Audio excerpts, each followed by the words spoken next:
ever in my life. Oh, this is gonna be so painful. Well, there's the damage. $54 for 10 gallons of gas. Oh my God, that is just ridiculous. All right, good morning everyone. Today I got a nice little video for you.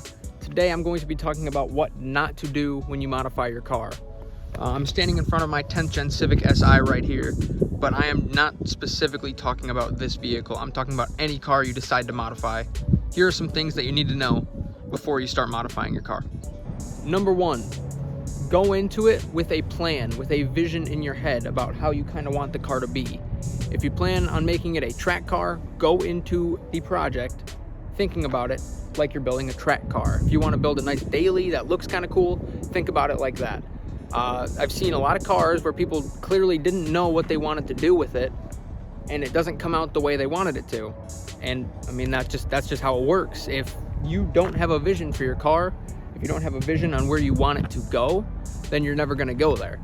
For example, my car, right here, the Civic. I plan on making this thing a nice daily driver with a bit of spice to it. And so that's what I'm doing. I haven't done much so far, but I've gotten wheels and tires. They're at the house. Lowering springs, rear control arms, an intake, and an exhaust. So it's a little bit stiffer, a little bit louder, and it's, right now, pretty good. I have a couple more things I want to do to it cosmetically, but this is exactly kind of what I visioned for it, and it's turning out fantastic, and I couldn't be happier because I went into it with a plan, with a vision.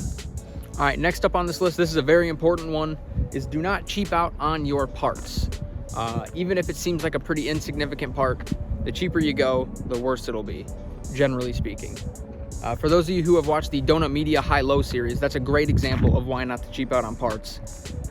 Then again, you don't have to go with the very top-tier, most expensive parts either.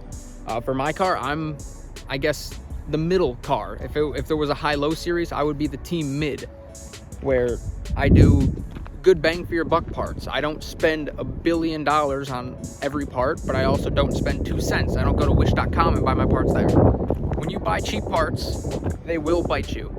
Whether it's now, whether it's 2 weeks from now, whether it's a year from now, you will find that more expensive parts, generally speaking, just do a better job at what they're supposed to do. For example, my lowering springs here. I have the D2 Racing lowering springs, and they were one of the cheaper options, but they're wearing out very quickly.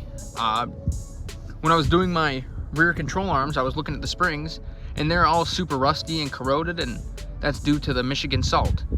I got a feeling that they were made pretty cheaply. They were the cheapest option on the market, one of the cheapest options on the market, and I'm gonna have to replace them soon because I cheaped out on that part. So in the long run, I will be spending more money on the cheaper part than you would if you would just pay the upfront cost of a more expensive part. All right, number 3 on this list today is going to be don't just chase trends. Yeah, trends can be cool, they can be good, but they're trends for a reason. They come and go. If you mod your car just based on trends, you will never be happy with it because the trends are always changing. Mod your car for the way you want it to be. This also ties into the whole have a vision thing from the beginning. If you just chase trends, I mean, your vision, it'll never meet your vision because it's always changing. The trends are always changing. You will never be happy with it if you just chase trends. Like, I remember back not too long ago, there was the Tron trend where they would take like reflective tape and hit every single body line on the car with it. And it looked cool, yeah, but now you don't see it anymore. So if you did that to your car, you got the sweet Tron wrap or whatever, you were probably happy with it for 6 months, but then the trend died. What are you gonna do now? Maybe that's just me, but in my opinion, I think you should mod your car for you and don't just chase trends, try to get that clout. All right, this next listing is pretty similar to number 3, and this is going to be you do you. When you wanna modify your car, it's all you. It's your choice. If you wanna throw a big wing on it, go for it. You do whatever you wanna do. Whatever that vision is in your head that you have for your car, do it.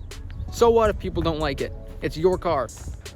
I truly believe that if I took people's opinions on this car and translated it to the parts I put on this car, I would not be having nearly as good of a time modifying this vehicle. And I feel like that goes for most people out there. If you really care a lot about what people think or what people say about your car, you're not gonna have as good of a time as if you just modified it for yourself. This is probably the most important thing on this list Because the whole point in modifying a car, such as this car, is having fun, right? I mean, it's a great time. You get to get dirty, get down, get under the car, look at everything. You get to make this car your own. So why not make it your own? Make it for you. So yeah, number 4 on this list today is going to be you do you when it comes to modifying your vehicle. All right, the 5th and final thing on this list today is going to be have fun. And a lot of people kind of forget about this, including myself. I'll be so worried about what part I want next and what I want to do. Don't forget to have fun with what you've done with your car. Drive it, take pictures, go to car meets, go cruise with some buddies. It's a great time, even if it is just a stock car. So what? Still have fun with your vehicle. I think this one is also very, very important. If you're modifying your car, yeah, it's a great time, but make sure to remember to have a good time doing it. Don't get so caught up in installing new parts and looking sweet and freaking laying frame everywhere that you forget to have fun with it. All right, I know this video is probably pretty short, but thank you all so much for watching. I really hope you guys enjoyed. I'm super excited. As you can tell, the Michigan weather's starting to clear up a little bit, so the new wheels are gonna go on soon. Stay tuned for that video. Subscribe, you don't wanna miss it, trust me. These wheels are beautiful. Anyway, thank you guys so much for watching. I really, really hope you enjoyed this video, and I'm really thankful for every single one of you that watch these videos. If you did enjoy this video, please be sure to leave a like down below, hit that subscribe button so you don't miss a thing, and I will see you guys all in the next one. Peace out, and have a great rest of your day.